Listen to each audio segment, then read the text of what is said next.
The unfolding tapestry of ambition and retribution, a chronicle of transformation and triumph. I never imagined myself becoming the protagonist in one of those classic tales of retribution and redemption that we occasionally read about in business journals or overhear whispered in hushed tones at exclusive networking events. My designation for what it's worth in this narrative is Ethan Miller, a man who not so long ago existed primarily within the confines of a modest programming environment with aspirations that far exceeded his current circumstances and a financial obligation that seemed to grow heavier with each passing month in the quiet suburban community of Brooksville. 3 years prior to the events I'm about to recount, in meticulous detail, I represented nothing more than another dedicated software engineer with visionary ideas and an even more substantial mortgage payment that consumed a significant portion of my monthly income. I shared my living space with a woman I had convinced myself was destined to be the central figure in my life's journey, a companion for the long road ahead, named Laura. Our shared accommodation, while compact, was predominantly occupied by an impressive array of computing equipment and the persistent glow of multiple monitors that illuminated the space with their soft, blue light late into the evening hours. This particular arrangement suited me perfectly, as I was deeply immersed in developing what I genuinely believed would become a groundbreaking technological innovation. A project that consistently kept me awake well past the point when most reasonable individuals would have surrendered to sleep. "Ethan, we need to engage in a substantive conversation," Laura declared one unremarkable evening, as I was hunched over my keyboard, my fingers dancing across the keys with practiced precision while I applied the finishing touches to what I considered would be revolutionary software code. The ambient lighting from my multiple monitors cast dramatic shadows across the room, highlighting the intensity of my concentration. I barely registered her presence, my mind entirely absorbed in the intricate dance of algorithms and data structures that occupied my mental landscape. "Just 5 more minutes, my dear," I responded absently, my eyes never leaving the screen. "I'm nearly at the conclusion of this critical segment of code." My voice carried the familiar tone of someone who had made similar promises countless times before. "No, Ethan. This discussion requires immediate attention," she insisted, her vocal inflection possessing an unfamiliar edge that I hadn't previously encountered in our lengthy relationship. It was the kind of tone that suggested something significant was about to transpire, something that would irrevocably alter the trajectory of our shared existence. When I finally managed to tear my gaze away from the glowing screen and turn to face her, I observed Laura standing there with two substantial suitcases positioned neatly beside her. Not one, but two, each appearing to be meticulously packed and ready for immediate departure. My stomach executed an uncomfortable somersault, that distinctive sensation one experiences when the foundation beneath their feet suddenly seems to shift without warning. "What precisely is occurring here?" I inquired, though some deeply intuitive part of my consciousness already possessed the answer before the words had even left my lips. Laura approached the coffee table with deliberate steps and placed a manila envelope upon its surface with a soft thud that somehow echoed through the quiet room. "Divorce documentation," she stated matter-of-factly. "I have already affixed my signature to the necessary paperwork." The spatial dimensions of the room appeared to distort momentarily, as if the very architecture of our shared living space was responding to the seismic shift in our relationship status. "Divorce?" I repeated, the word feeling strangely foreign as it passed through my lips. "Laura, what exactly are you referring to? Surely we can collaboratively address whatever this issue might be." She emitted a laugh, a sound that bore no resemblance to the melodic chuckle I had fallen in love with during our courtship. This particular iteration carried a distinctly cold, almost cruel quality that seemed to reverberate through the space between us. "Address it, Ethan. We've been attempting to address various challenges for 3 consecutive years. I am thoroughly exhausted from living in this manner. I am finished with the recurring assurances that your monumental breakthrough is perpetually just around the next corner. I am done with the meticulous coupon clipping and the strategic budget grocery shopping, while my social circle acquaintances are enjoying lavish vacations across European destinations. I rose from my workstation, my current project momentarily forgotten in the face of this developing crisis. Laura, I am genuinely close to achieving something significant. So close, in fact, that this platform has the potential to transform everything for both of us. That's precisely what you claimed regarding the previous three projects, she countered, crossing her arms in a defensive posture that signaled the conversation was heading toward an inevitable conclusion. I have established a connection with another individual. Those four simple words struck me with the physical impact of a well-placed punch to the solar plexus. Who? I managed to articulate, though the question felt almost superfluous at that juncture. Richard Stanton. The name failed to register immediately, and then, like a sudden flash of illumination in a previously darkened room, recognition dawned. Richard Stanton, the chief executive officer of Stanton Enterprises, one of the most prominent technology corporations operating along the eastern seaboard of our nation.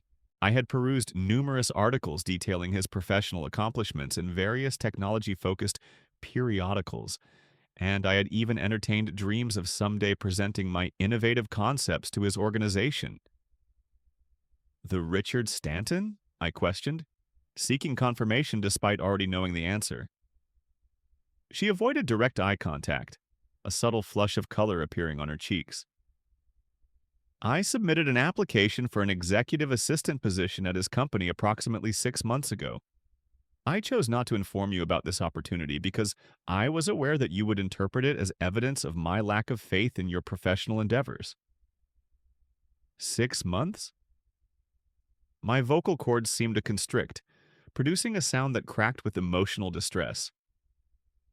You've been engaged with him for half a year? It wasn't precisely like that during the initial phase. She responded with a defensive edge to her voice. However, yes, we have been involved romantically for approximately 4 months now. And Ethan, he possesses the capability to provide me with the lifestyle I desire, the very existence you promised me when we entered into our marital covenant. I felt as though I was drowning in a sea of incomprehensible emotions. So all those late evenings you claimed were dedicated to professional obligations, you were actually spending that time with Richard? Her eyes glittered with a mixture of excitement and what appeared to be unapologetic satisfaction. His world represents everything I have ever aspired to achieve. He maintains a luxurious penthouse residence in the heart of New York City, a vacation property in the prestigious Hamptons region. He travels via private aviation, Ethan. Private aircraft? I was utterly speechless, watching as she transformed before my very eyes into someone I barely recognized. And what about genuine emotional attachment? I managed to whisper, my voice barely audible above the hum of my computer's cooling fans. Do you harbor authentic feelings for him?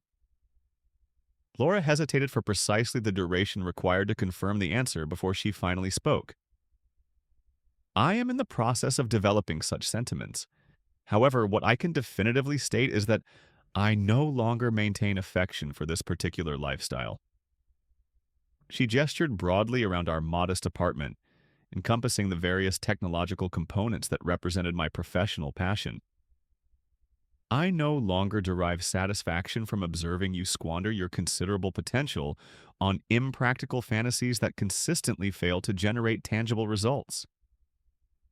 Squander my potential? I repeated, incredulous at her characterization. Laura, I have been diligently constructing something genuinely revolutionary. You have been deliberately avoiding reality, she snapped, her voice now carrying a venomous quality that seemed entirely foreign.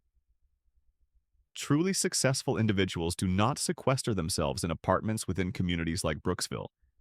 They are actively engaged in the vibrant hubs of New York City or the innovative epicenter of Silicon Valley, establishing valuable professional connections and effecting meaningful change. I stood utterly stunned by the palpable hostility embedded within her vocal delivery. So, that's the definitive conclusion?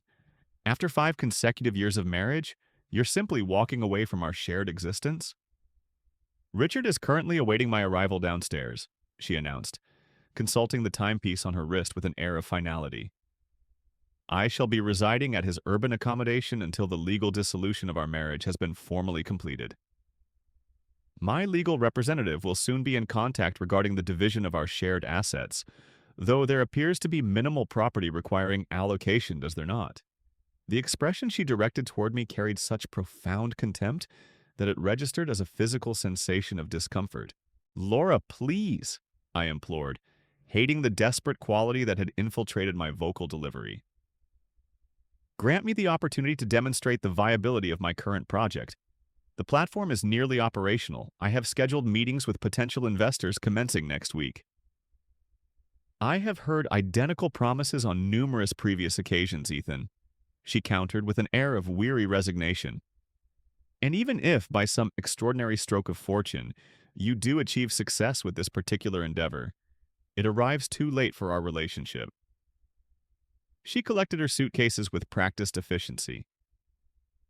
"Richard possesses extensive professional connections, authentic investors, not the modest financial backers you have been pursuing. He could have facilitated significant opportunities for your professional advancement, but your excessive pride prevented you from even considering the possibility of requesting assistance." "I desired to establish my professional standing through my own merits," I explained, attempting to maintain composure.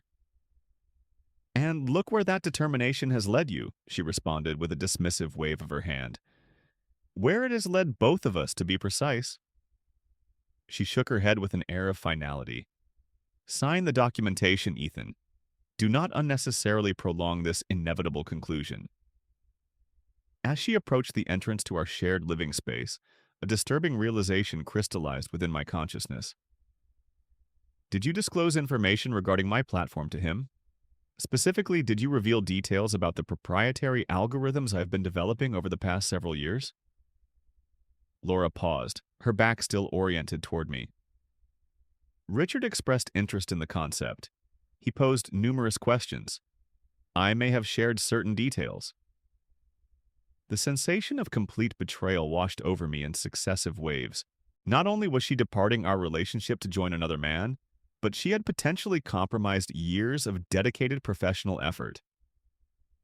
"You possessed no legitimate authority to disseminate that information," I stated, my vocal tone hardening with each syllable. "That represented confidential, proprietary information." She turned to face me, and for the briefest moment I believed I detected a flicker of remorse within her expression. However, the sensation vanished almost immediately. "It ultimately proves inconsequential, Ethan. Even if your conceptual framework proves as exceptional as you claim, Richard commands the necessary resources to develop an equivalent solution more efficiently and with greater speed. This represents the fundamental reality of our professional landscape. Accept it." "Depart from this space," I commanded quietly, the words emerging with unexpected calmness. "Gladly," she responded, reaching for the door handle. "Oh, and Ethan, one final observation. Richard mentioned that individuals resembling you constitute a readily available commodity within this particular industry. Innovative concepts possess minimal intrinsic value without the necessary financial backing and professional connections to transform them into reality. You would be well advised to internalize this fundamental truth." With those parting words, she exited our shared living space, leaving behind only the lingering scent of her expensive fragrance and the divorce documentation resting upon our coffee table. I remained stationary for what felt like an eternity, my entire world seemingly collapsing around me with the finality of a carefully constructed house of cards encountering a sudden gust of wind. Eventually, I moved with mechanical precision to the kitchen area and retrieved the bottle of Johnny Walker Black Label Scotch whiskey that we had been reserving for a special occasion. This particular circumstance certainly didn't align with our original vision for that celebratory moment, but it seemed remarkably appropriate given the current circumstances. After consuming 3 generous servings of the amber liquid, I achieved a sufficient level of emotional detachment to engage in rational thought processes. Laura hadn't merely fractured my heart into countless irreparable fragments, she had placed my entire professional future in significant jeopardy. If Stanton chose to incorporate my proprietary algorithms into his corporate offerings, the years of dedicated work would become essentially worthless. I would find myself competing against my own intellectual property, backed by one of the most formidable technology corporations operating along the eastern seaboard of our nation. I dialed my friend Marcus, who maintained a professional practice specializing in intellectual property law. "She disclosed what information?" Marcus exclaimed, after I had explained the distressing situation in considerable detail. "Ethan, that represents a substantial breach of confidentiality protocols. Did she execute a non-disclosure agreement when you commenced development of this platform?" "No," I admitted reluctantly. "She was my spouse. Or rather, she was my spouse. I didn't believe such documentation was necessary between marital partners." "An elementary oversight," Marcus observed with professional detachment. "However, the situation isn't entirely without hope. Begin documenting every aspect of your development process immediately. Record the precise commencement date of your project, identify the specific proprietary elements you created, and gather timestamp evidence of your code commits. If Stanton releases any product resembling your platform, we may still construct a compelling legal argument. However, that would likely initiate years of protracted litigation against a corporation possessing seemingly limitless financial resources for legal expenses."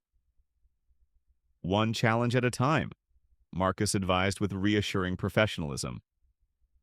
"First, concentrate on completing your platform. Bring it to market successfully. Establish your professional credibility. Then we can address the Stanton situation with greater strategic advantage." Following our conversation, I surveyed the apartment that suddenly felt cavernous and unnaturally silent. Laura's parting words continued to echo within the chambers of my consciousness. "Men like you are a readily available commodity within this industry." That evening, I made a definitive decision that would alter the course of my professional and personal trajectory. I wouldn't merely complete the platform as originally envisioned. I would transform it into something so exceptional that it would surpass anything Richard Stanton could conceivably imagine.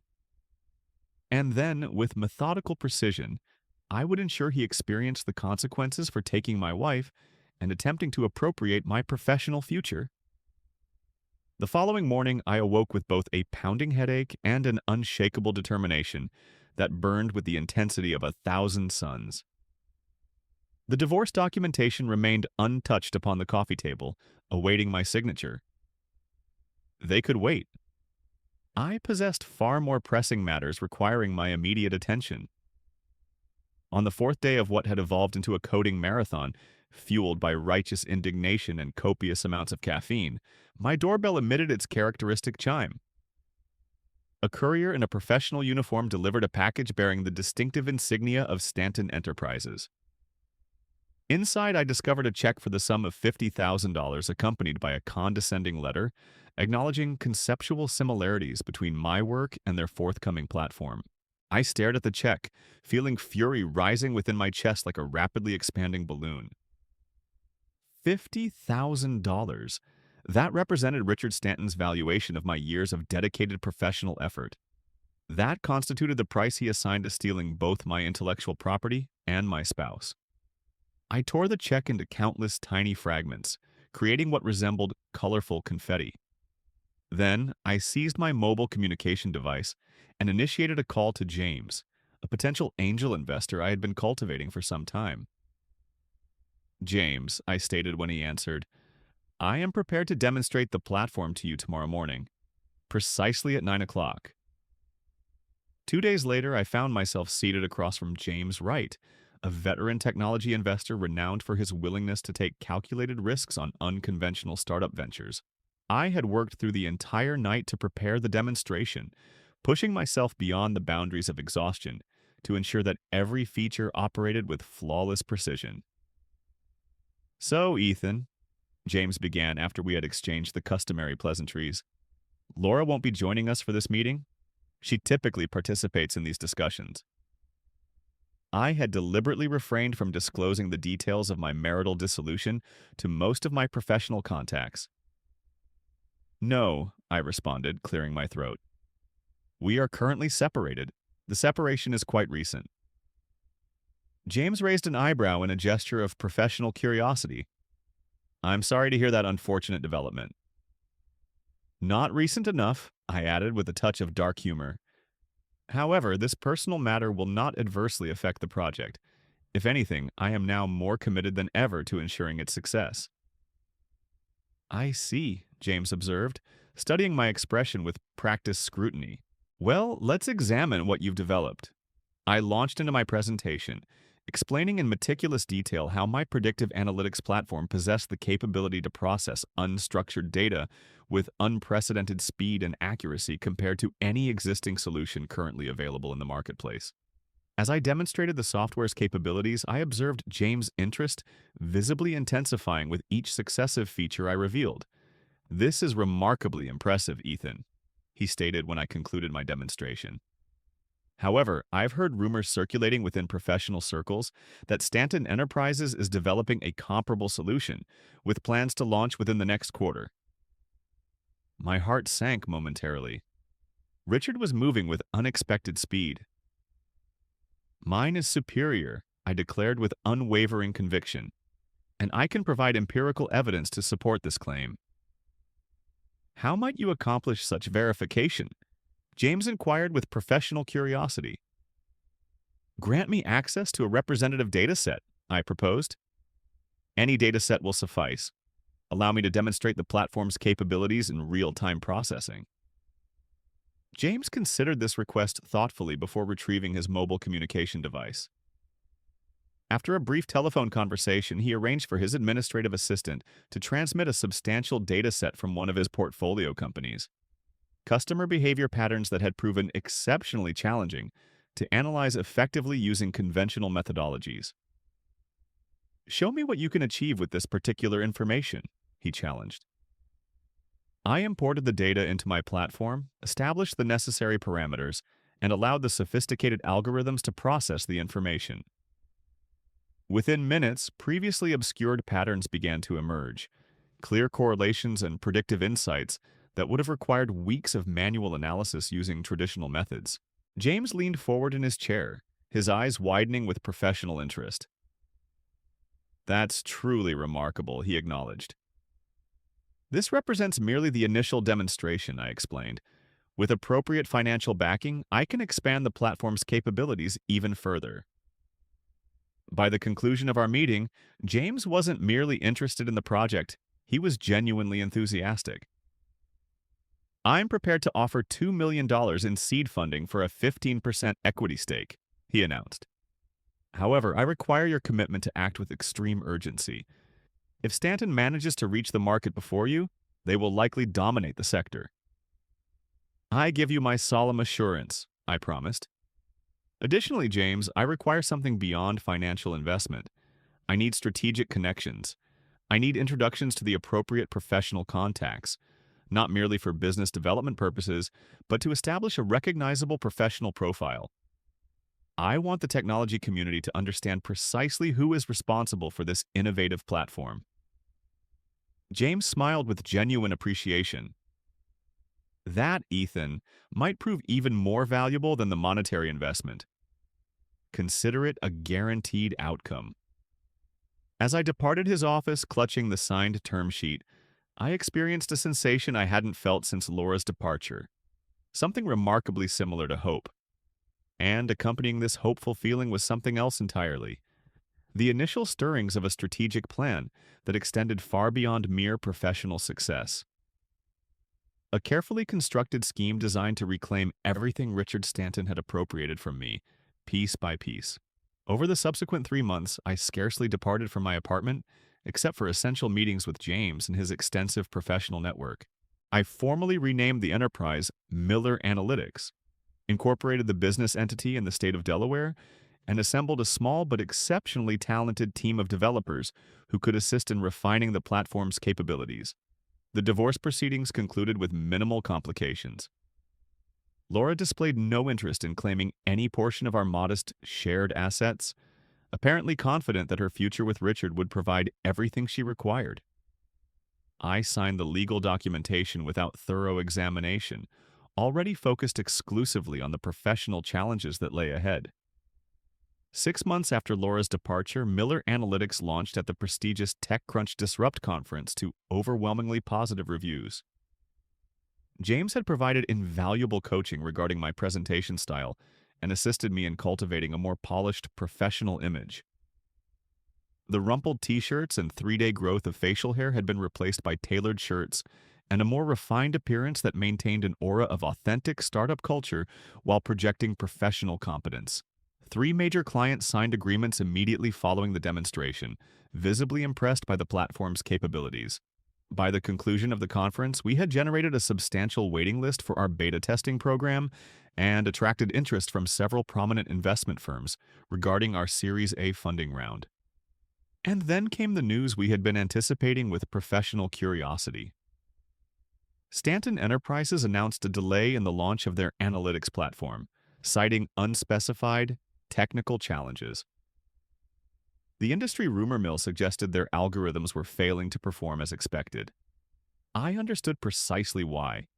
Richard's team had attempted to reverse engineer my concepts based on the limited information Laura had provided, but without the complete architectural framework, they had encountered insurmountable obstacles. The core innovations remained exclusively mine. James contacted me the day following Stanton's announcement. "You've achieved it, young man. Stanton is floundering, and you've become the subject of conversation throughout the industry. However, now you must make a critical decision. Do you wish to pursue steady, sustainable growth, or do you desire to aim for extraordinary expansion?" "Extraordinary expansion," I responded without hesitation.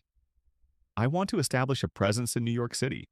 2 weeks later, Miller Analytics inaugurated a sleek office space in the heart of Manhattan, strategically positioned just 10 blocks from Stanton Enterprises headquarters.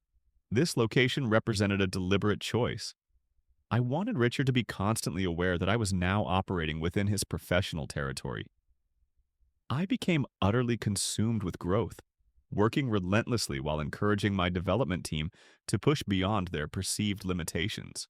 Our Series A funding round generated $18 million, and we expanded our operations at a pace that instilled fear within our competitors. I underwent a complete transformation. Not merely the company, but myself personally. The awkward programmer disappeared, replaced by someone who commanded attention the moment they entered any room. My new Tribeca residence, custom-tailored wardrobe, and newly acquired confidence weren't merely for show. They represented strategic weapons I was meticulously sharpening for the inevitable confrontation. I dated selectively with high-profile women who frequently appeared in society pages, publications I knew Laura would undoubtedly read. I wanted her to witness precisely what she had relinquished when she chose to walk away. 9 months after our official launch, Miller Analytics had expanded to a team of 50 employees with a client roster that included numerous Fortune 500 companies and a valuation approaching $200 million.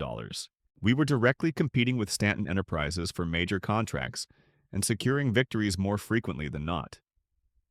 Then arrived the moment I had simultaneously dreaded and anticipated, an invitation to speak at the annual Tech Innovation Summit, where Richard Stanton was also scheduled to present. We would share the same stage on the same day. The night before the summit, sleep proved elusive. I stood at the window of my hotel suite, gazing out at the Manhattan skyline while mentally rehearsing potential conversations should we come face to face. Would he even recognize who I was? Had Laura informed him about her ex-husband's newly established company? The following morning, I arrived early, sat through the opening keynote presentations, and waited for my scheduled time slot. Richard was programmed to speak immediately after me, a scheduling decision that couldn't have been more strategically perfect if I had personally arranged it. When I ascended the stage, the auditorium was densely populated with industry professionals. I launched into my presentation explaining how Miller Analytics was revolutionizing predictive data analysis across multiple sectors. The audience engaged actively, posing thoughtful questions that demonstrated genuine interest. And then, as I was concluding my remarks, I observed him, Richard Stanton, standing at the rear of the room, observing me with a distinctive frown of recognition. Positioned beside him was Laura, appearing stunning in a designer dress that likely cost more than my first automobile. Our eyes met briefly, and I witnessed shock register on her face. She hadn't anticipated encountering this version of me, confident, successful, and commanding the attention of the entire room. I concluded my presentation to enthusiastic applause, and as I descended from the stage, the moderator announced, "And now, please welcome Richard Stanton, CEO of Stanton Enterprises." We passed each other on the stairs. Up close, Richard appeared older than his professional photographs suggested, with carefully maintained silver temples and the deep tan characteristic of someone who spent weekends aboard a private yacht. He stood taller than me, with broader shoulders, impeccably dressed in what was clearly a bespoke suit. "Impressive presentation," he commented, extending his hand. "Richard Stanton." I accepted his handshake, perhaps applying slightly more pressure than strictly necessary. "Ethan Miller, Miller Analytics." A flicker of recognition crossed his features, quickly replaced by a calculating expression. "Miller. Any relation to Laura Miller?" So she had retained my surname. Interesting. "Former spouse," I responded with measured calm. What a remarkably small professional world we inhabit, isn't it? Before he could formulate a response, the moderator called his name again, necessitating his immediate ascent to the stage. I walked to the rear of the room where Laura remained, frozen in place, her complexion noticeably pale. "Hello, Laura," I greeted quietly. "You appear to be faring well." I had no idea you would be present here," she managed to articulate. "Clearly," I responded with a polite smile. "Are you finding the summit engaging? The presentations have proven quite fascinating thus far." She glanced nervously toward the stage where Richard was commencing his talk. "You've undergone a significant transformation," she observed. "Professional success has a remarkable capacity to effect change," I replied. "I intended to reach out after learning about your company to offer congratulations," she explained. "Did you?" I maintained a light vocal tone. "Better late than never, as the saying goes." She lowered her voice to a near whisper. "Does Richard know who you are? Specifically, who you truly represent?" "He possesses that knowledge now," I nodded toward the stage. "However, please don't concern yourself. I didn't mention how instrumental you were in sharing my early algorithms with his development team. That can remain our little secret." Her complexion visibly paled. "Ethan, that wasn't your intended outcome. It wasn't supposed to matter because I believed you were merely a minor player in the programming community who would never achieve significant professional standing." I shrugged nonchalantly. Water beneath the bridge at this juncture. On stage, Richard was encountering difficulties. His presentation lacked the energy and innovative spirit of mine, and the audience could clearly sense this deficiency. The questions directed toward him proved more challenging, and engagement levels noticeably decreased. "Your husband appears to be experiencing considerable difficulty up there," I observed casually. "Stanton Enterprises has encountered several setbacks recently, I understand." Laura's eyes narrowed with suspicion. "What precisely are you attempting to accomplish, Ethan?" "Merely constructing a successful enterprise," I responded. "Isn't that precisely what you always desired?" "You understand what I mean," she insisted. "Are you deliberately targeting Richard's business operations?" I emitted a soft laugh. "Paranoid, aren't we? The technology sector represents a highly competitive environment. May the superior platform ultimately prevail." Richard concluded his presentation to polite but noticeably subdued applause. As he made his way back to our location, I observed the tension in his shoulders and the forced smile that failed to reach his eyes. "Darling," he addressed Laura, barely acknowledging my presence. "We should depart. We have that dinner engagement to attend." "Of course," Laura agreed, taking his arm while maintaining eye contact with me. "It was unexpected to encounter you here, Ethan," she remarked. "I'm certain we'll continue to cross paths," I responded pleasantly. "New York City represents a relatively small professional community in certain respects." Richard offered me a curt nod. Miller, best wishes with your startup venture. Oh, we've progressed well beyond the startup phase. I corrected him. But thank you. Best wishes with your... What did the press characterize it as? Technical challenges? His jaw tightened visibly, but he chose not to respond, instead guiding Laura away through the dispersing crowd. As I watched them depart, a profound sense of satisfaction washed over me. This represented merely the beginning of what would become an extended professional engagement. The confrontation at the Tech Innovation Summit marked a definitive turning point in the competitive landscape. Within weeks, industry publications buzzed with comparisons between Miller Analytics and Stanton Enterprises, with the majority of commentary favoring the newcomer. Our stock valuation climbed steadily while theirs commenced a slow but steady descent. I leveraged this momentum aggressively, pushing for more rapid expansion while specifically targeting Stanton's key clients with demonstrations that highlighted the superior capabilities of our platform. We successfully recruited 3 of their top developers, who brought valuable insights regarding Stanton's technical difficulties. My professional profile ascended alongside the company's growth trajectory. I appeared in Forbes magazine, received invitations to appear on CNBC, and was profiled in the Wall Street Journal. I ensured each media piece mentioned my humble beginnings in Brooksville and the bootstrap nature of Miller Analytics' early development phase, a subtle but effective contrast to Richard Stanton's privileged background. 6 months following the summit, we secured a contract with Global Finance Partners, one of Stanton Enterprises' oldest and most lucrative clients.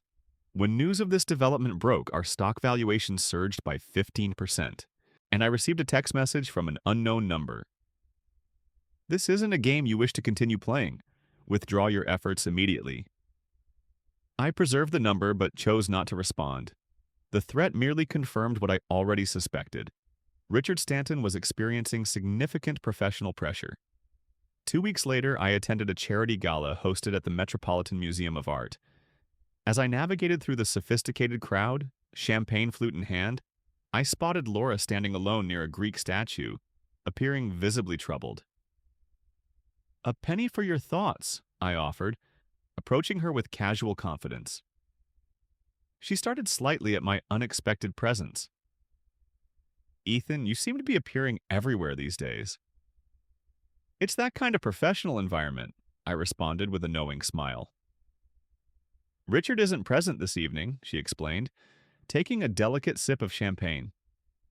"He's addressing a situation at the office." "Something you might be aware of?" she inquired pointedly. "Global Finance Partners, perhaps?" I smiled with professional satisfaction. They made a business decision that aligned with their strategic interests. Nothing personal. "It feels intensely personal," she countered, lowering her voice. "What exactly do you want, Ethan?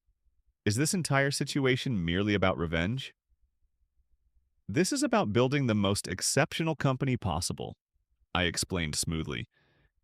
"If that happens to impact your husband's business operations, well, competition represents a healthy aspect of any industry, doesn't it?" She studied my expression intently, her eyes searching for any trace of the man she once knew. "You've transformed into precisely the type of individual you used to criticize. Ruthless, obsessed with professional success, willing to trample others to achieve your objectives." "I learned from the most accomplished instructor," I responded, gesturing around the opulent room. "Isn't this precisely what you desired? The galas, the recognition, the professional success? I'm merely providing you with an opportunity to witness what it would have resembled had you chosen to remain." "That's unnecessarily cruel," she whispered. "Crueler than abandoning your husband the day before his significant professional breakthrough?" I countered. "Crueler than sharing his proprietary work with a direct competitor?" I maintained a gentle vocal tone that contrasted sharply with my words. "I don't believe so," she flinched noticeably. "Richard and I are scheduled to marry next month at the Plaza Hotel," she announced abruptly. "I want you to cease whatever actions you're undertaking as a wedding gift." I raised an eyebrow with professional curiosity. "Congratulations. I'm certain it will be a magnificent ceremony. I want you to stop this, she repeated with increased urgency. As a wedding gift. I laughed softly. Now, who's being cruel? No, Laura, I'm merely commencing my strategic initiatives. She gripped my forearm with unexpected force. Richard becomes dangerously unpredictable when cornered. Ethan, you have no conception of what he's capable of achieving. Neither does he comprehend the extent of my capabilities, I responded, gently removing her hand. Enjoy the remainder of your evening. Please extend my best wishes to the groom. As I departed, my mobile device vibrated with a text message from my chief financial officer. We need to engage in immediate discussion. Stanton is executing strategic maneuvers. The professional competition was escalating to new levels. The following morning, I discovered the nature of Richard's strategic maneuvers. Stanton Enterprises had filed a lawsuit against Miller Analytics, alleging intellectual property theft and corporate espionage. The irony of the accusation was almost comical. They possess no legitimate grounds for this legal action, Marcus assured me after thoroughly reviewing the filing documentation. This represents a desperate tactical maneuver designed to unsettle your investors and decelerate your operational momentum. Can we initiate a countersuit? I inquired with professional interest. With considerable pleasure, Marcus responded with a predatory smile. We'll file a countersuit alleging that Stanton's delayed analytics platform was actually derived from your work, shared without authorization during your marriage to Laura. That would involve her in the legal proceedings, I noted thoughtfully. Does that concern you? Marcus questioned. I considered the implications carefully. No, I concluded. She made her professional and personal choices. The ensuing legal battle generated significant media coverage, adding fuel to the already intense rivalry between our organizations. Our stock experienced a temporary decline but recovered rapidly when several industry analysts published favorable assessments questioning Stanton's legal claims while praising Miller Analytics innovations. 3 days after the lawsuit was filed, I received a formal invitation delivered by traditional postal service. The envelope contained thick cream-colored paper with gold embossing. Mr. and Mrs. Richard Stanton request the pleasure of your company at their wedding ceremony. Inside was a handwritten note from Laura. Ethan, I would be delighted for you to witness what genuine professional success appears like. No hard feelings. Love, Laura. The sheer audacity of the gesture momentarily stole my breath. Was this some form of twisted olive branch or a calculated maneuver designed to demonstrate that, despite our legal conflict, she and Richard remained untouchable? Regardless of the motivation, it presented an opportunity I couldn't possibly ignore. I RSVP'd with a simple confirmation, Ethan Miller +1 will attend. Then I contacted my investment team with a specific directive. I require comprehensive knowledge regarding Stanton Enterprises' financial situation. Board members, shareholders, outstanding loans, every detail imaginable. Are we considering an acquisition strategy? My CFO inquired with professional curiosity. Something along those lines, I responded enigmatically. What I discovered proved fascinating. Despite the outward appearance of prosperity, Stanton Enterprises was significantly overleveraged. Richard had engaged in excessive risk-taking, expanded too rapidly, and the company's stock valuation remained vulnerable. The lawsuit against us likely represented a diversionary tactic to distract attention from their weakening financial position. With the appropriate strategy implemented at the optimal moment, a complete acquisition became a tangible possibility. I began discreetly purchasing shares through various shell companies and investment vehicles, not sufficient to trigger immediate alarms, but steadily increasing our ownership position. Simultaneously, I commenced cultivating relationships with key board members and institutional investors, suggesting that Stanton's leadership might not prove as stable as they had previously assumed. 2 weeks before the wedding ceremony, I received another text message from Richard's registered number. I understand your strategic intentions. Withdraw immediately, or I will destroy everything you've constructed. I forwarded the message to Marcus with a simple annotation: additional evidence for our harassment counterclaim. The following day, Stanton Enterprises announced a surprise press conference. Richard stood before the assembled media representatives appearing confident as he unveiled a revolutionary new strategic direction for the company. A pivot toward artificial intelligence and machine learning, sectors where Miller Analytics had not yet established a dominant presence. The financial markets responded positively, with Stanton's stock valuation increasing by 8%. My mobile device rang immediately. "Did you observe that development?" James inquired. "He's attempting to outmaneuver you strategically." "Let him attempt," I responded with calm assurance. "He's too late to the strategic game." The week preceding the wedding ceremony, we executed our decisive move. Miller Analytics announced a tender offer for Stanton Enterprises shares at a premium valuation that proved difficult for shareholders to resist. The business community reacted with shock. A 3-year-old startup attempting to acquire a corporation with decades of operational history. However, what they failed to recognize was that we already controlled nearly 30% of the outstanding shares, and we possessed commitments from sufficient additional shareholders to push our position beyond the 50% threshold. The acquisition proved hostile, swift, and brutally efficient. Richard contacted me directly, his voice trembling with uncontrolled rage. "You cannot execute this maneuver. The board will not permit such action." "The board possesses no discretionary authority in this matter," I explained calmly. "Nor do you." "This entire situation concerns Laura, doesn't it?" he accused. "This has been about her choosing me over you. This is purely business, Richard. You attempted to appropriate my intellectual property, threatened me personally, and initiated legal action against my company. Did you genuinely believe there would be no consequences?" "I will contest this action," he promised vehemently, "with every resource at my disposal." "You possess significantly fewer resources than you believe," I observed. "However, look on the positive side. You still have the wedding ceremony to anticipate." "Speaking of which," I added, "I'm looking forward to meeting your board members in a more social setting." I terminated the call before he could formulate a response.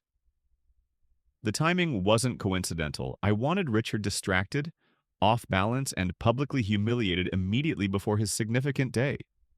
However, I didn't intend to prevent the wedding ceremony. No, I very much desired for it to proceed as planned because I possessed one final strategic move to execute. The day of the wedding dawned bright and clear, with the promise of a beautiful autumn afternoon in New York City. I dressed with meticulous care in a custom Tom Ford suit, selected a platinum Patek Philippe timepiece, a recent indulgence, and arranged for my personal driver to transport me to the Plaza Hotel. My designated companion for the event was Jessica, my vice president of operations. Not a romantic date, but a shrewd businesswoman who comprehended precisely the nature of the day's proceedings. "Remember," I instructed her as we approached the hotel entrance, "we're not present to create a scene. We're here to observe." Jessica nodded in understanding. And to be observed. The plaza's ballroom had been transformed into an elaborate floral wonderland with white orchids and roses adorning every available surface. A string quartet performed softly as guests adorned in designer finery, mingled with practiced social grace. I recognized numerous faces from magazine covers and business news segments. Richard had invited the most prominent members of New York society to witness his union with Laura. When Laura descended the aisle in a Vera Wang gown that likely cost more than our first apartment combined, I experienced no emotional reaction. Not anger, not loss, not even satisfaction at what was about to transpire.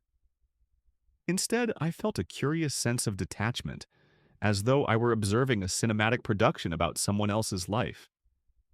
Richard beamed at his bride with apparent pride, appearing every inch the successful businessman in his custom-tailored tuxedo. He failed to notice me seated quietly in the middle row, nor did he seem aware that several of his board members kept glancing nervously at their mobile communication devices. The ceremony proceeded with appropriate brevity and tastefulness. They exchanged traditional vows, rings were presented on an ornate silk pillow, and they sealed their union with a kiss as guests applauded politely. I clapped along with everyone else, maintaining a carefully constructed facade of social appropriateness. It was during the reception that the carefully constructed facade began to crumble. Richard and Laura were circulating through the crowd, accepting congratulations when Richard's mobile device emitted its distinctive notification sound. He checked the screen, frowned noticeably, and excused himself with professional courtesy. Minutes later, he returned looking visibly pale. I sipped my champagne with apparent nonchalance and observed as he whispered urgently to one of his executive team members. More mobile devices began emitting notification sounds throughout the gathering. The business professionals present at the wedding commenced realizing that significant developments were unfolding. And then Richard noticed me. Our eyes met across the crowded room, and I raised my glass in a silent toast. The confusion visible on his face rapidly transformed into shock as understanding dawned, followed by something far darker. He began moving toward me, but was intercepted by another board member who displayed something on a tablet device. Richard's complexion drained of all color. The news was breaking publicly. Miller Analytics had successfully acquired a controlling interest in Stanton Enterprises. Effective immediately, the board would undergo restructuring with myself serving as the new chairman. In practical terms, I now owned Richard's company. Laura, still floating on her bridal bliss, seemed completely oblivious to the business drama unfolding around her. She continued conversing with guests, proudly displaying her engagement ring, and accepting compliments regarding the beautiful ceremony.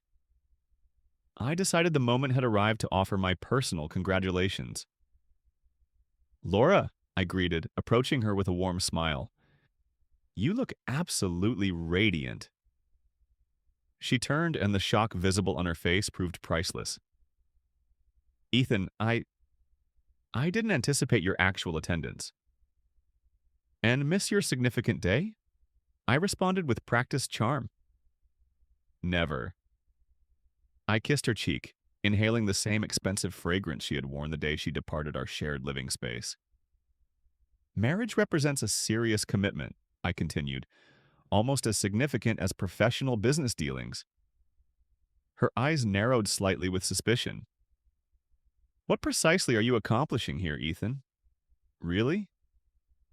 "I received an invitation," I responded with innocent gesture. "And I desired to witness how the other half lives." "Very impressive indeed." She studied my appearance, taking in the custom suit, the luxury timepiece, and the confidence that hadn't been present during our previous interactions. "You've undergone a significant transformation." "Professional success has that effect," I acknowledged. "I heard your company was performing well," she observed, glancing around the room. "Is that your companion for the evening?" "She's quite attractive." "Jessica serves as my vice president of operations," I explained with professional pride. "An exceptionally talented woman." I smiled with genuine appreciation. "Speaking of operational matters, have you checked on your husband? He appears somewhat preoccupied." Laura frowned and looked across the room where Richard was now surrounded by a group of visibly agitated men in formal business attire. "What's transpiring over there?" she inquired with growing concern. "Merely some business news breaking simultaneously with your celebration," I responded casually. "Nothing that should detract from your special day." I took another sip of champagne. "Tell me, Laura, are you genuinely happy? Did you acquire everything you desired?" She appeared momentarily taken aback by the directness of the question. "Of course I am. Richard provides me with everything I could possibly request." "Everything carries a price," I observed mildly. "I learned that valuable lesson from you." Before she could formulate a response, Richard appeared at her side, his expression a mask of barely controlled rage. "Laura, we need to engage in immediate discussion," he declared with urgency. "Richard, this is our wedding reception," she protested. "This can wait." "Ask him," Richard snarled, glaring directly at me. He's orchestrated this on this particular day of all possible days. Laura looked between us, confusion evident in her expression. He's executed a hostile takeover, Richard explained through gritted teeth. Announced precisely during our wedding reception. Laura's eyes widened dramatically as she turned to face me. You accomplished what? I shrugged with apparent nonchalance. Business operations continue regardless of personal circumstances. Timing represents everything in our professional landscape. Isn't that precisely what you communicated to me, Richard? Through Laura, of course. You son of a... Richard began, but Laura intervened. Not here, she hissed. Everyone is observing our interaction. And they were. The elegant wedding reception had transformed into something entirely different. A gathering where guests whispered among themselves and pointed discreetly while consulting their mobile devices to read the breaking news. The fairy tale wedding was rapidly evolving into a business scandal of significant proportions. We should discuss this matter privately, I suggested diplomatically. Perhaps in one of the hotel's conference rooms. My team has prepared a transition plan that proves quite generous when considering all relevant circumstances. Richard appeared as though he might explode with uncontrolled rage. You believe I will simply surrender my company without resistance? You lack that option, I explained calmly. The shareholders have already expressed their position. But I'm willing to retain you in an advisory capacity if you're interested, I added with professional courtesy. An advisory capacity?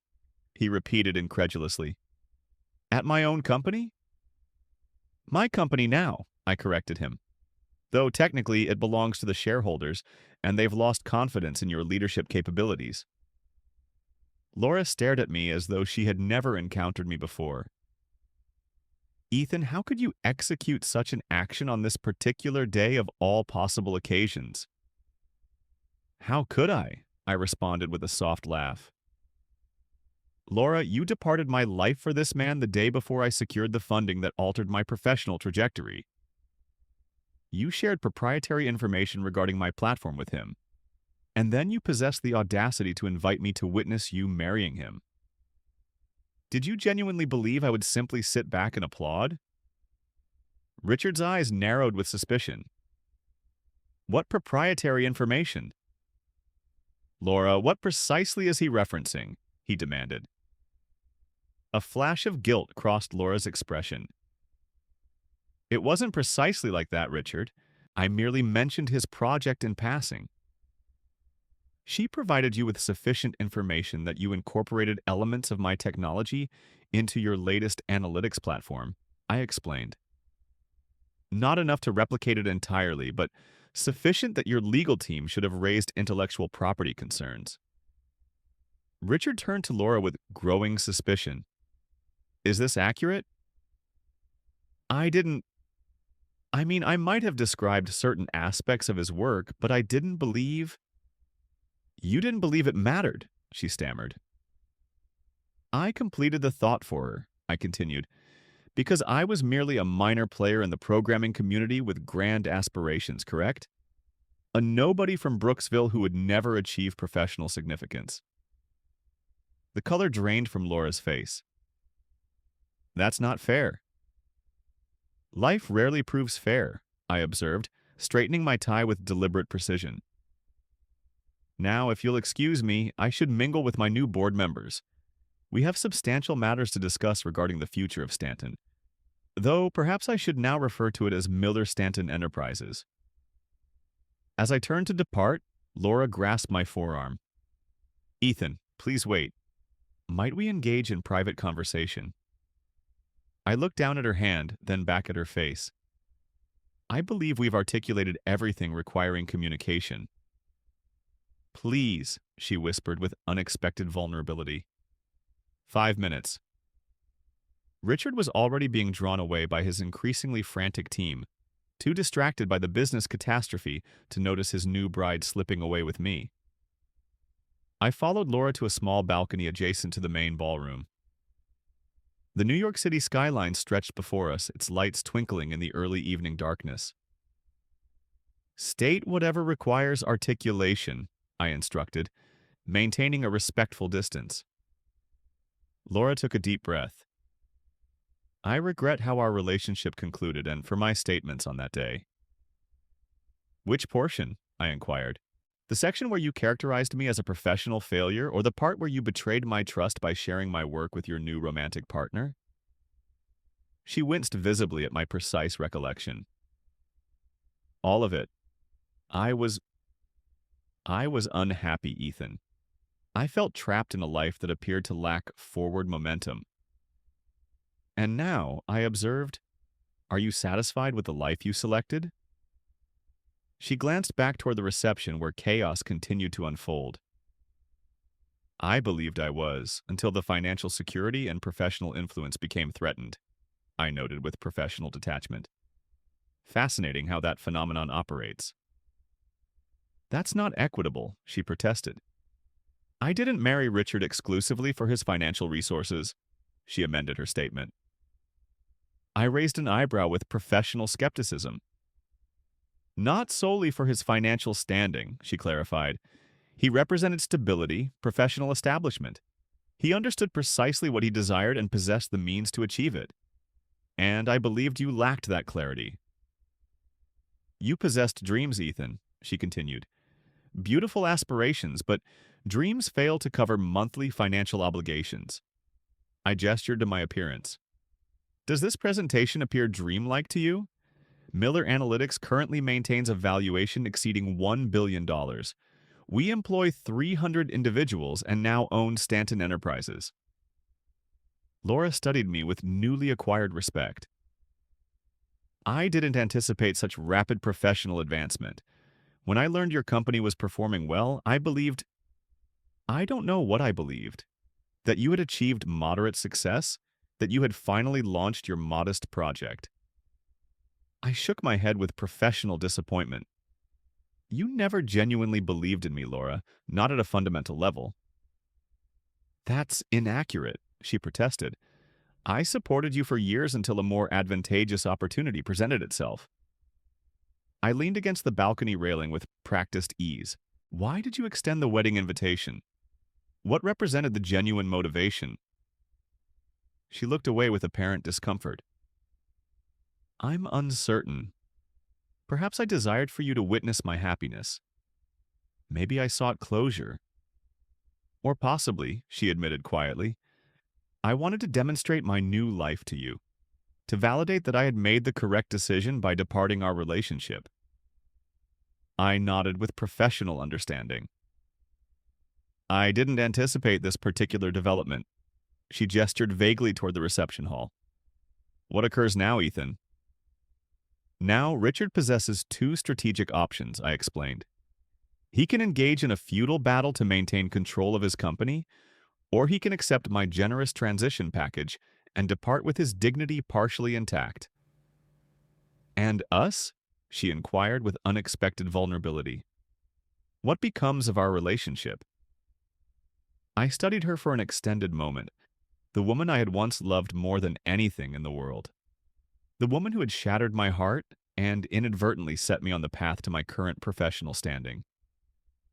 There is no us, Laura, I stated with finality. That ceased to exist long ago. But it could be reestablished, she suggested, stepping closer with renewed hope. Circumstances have changed. You've transformed. I almost laughed at the absurdity of the proposition. You're married, as of approximately 1 hour ago. Marriages can be nullified, she responded quickly. Richard and our relationship has become complicated, and now with everything that has transpired, let me ensure I comprehend your proposal correctly, I stated slowly. You're suggesting we rekindle our relationship now that I possess professional success? Now that I command financial resources and influence? She flushed with embarrassment. That's not equitable. I always cared about you, Ethan. We shared history.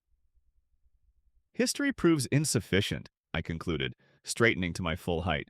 You know what I realized after your departure?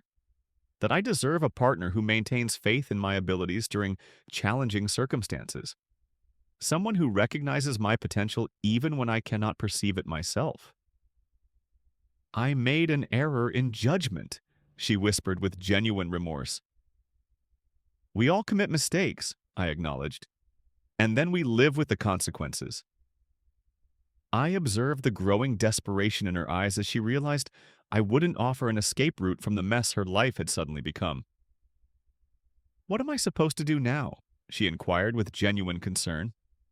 Return to the reception and pretend everything remains acceptable while my husband's company disintegrates? That decision rests with you, I responded with professional detachment.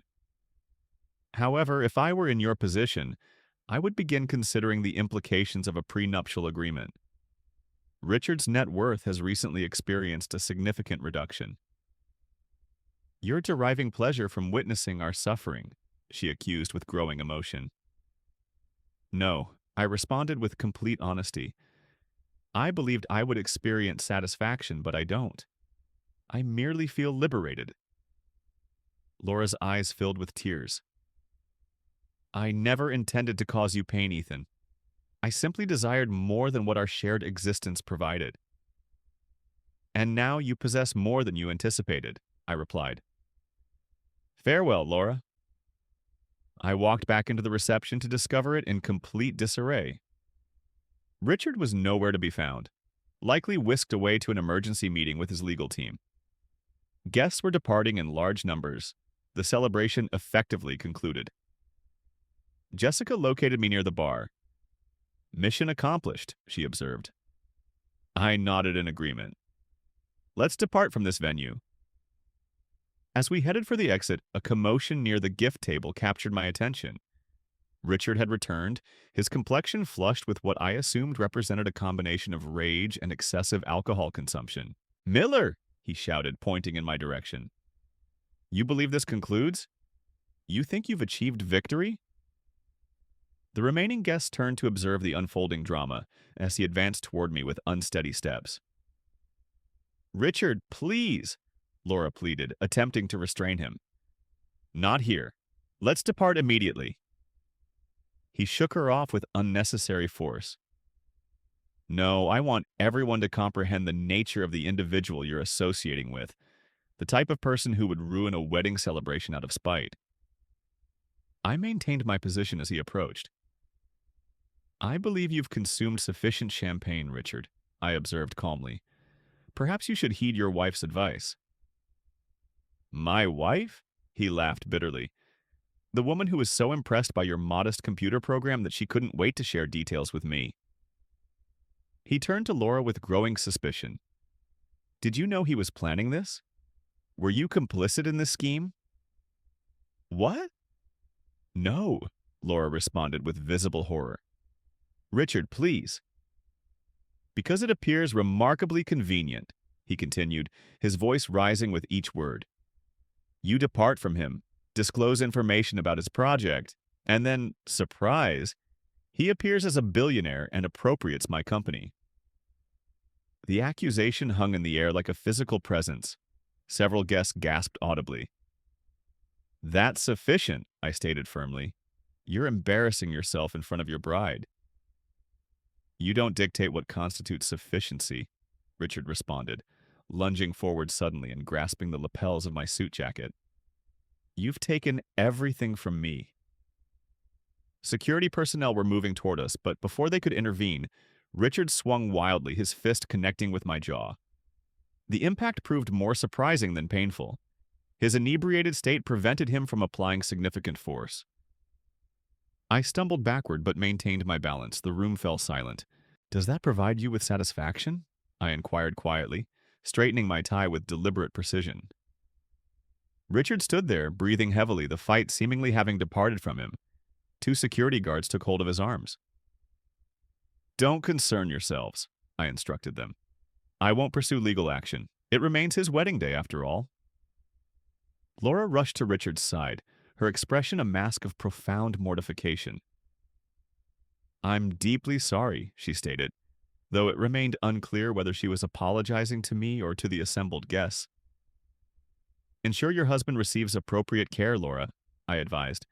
He will require your support. As Jessica and I departed the venue, the whispers followed us like a persistent shadow. By morning, the incident would dominate business press coverage, the wedding day takeover followed by the groom's public emotional collapse. Was the outcome worth the effort? Jessica inquired as our vehicle pulled away from the Plaza Hotel. I touched my jaw, which was beginning to throb with each heartbeat. Every single moment, I responded with quiet conviction. The aftermath proved swift and merciless. By Monday morning, Richard Stanton had been formally removed as CEO of what was now Miller Stanton Enterprises. The board voted unanimously to accept the new leadership structure. Eager to distance themselves from the scandal, Richard's downfall proved spectacular.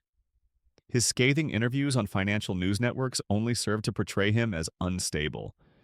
His accusations grew increasingly desperate. Within months, his professional reputation lay in ruins. His social circle evaporated, and his other business interests began to crumble. The last information I received indicated he had retreated to his residence in the Hamptons, consuming alcohol excessively and refusing visitors. Laura filed for divorce 3 months after the wedding ceremony.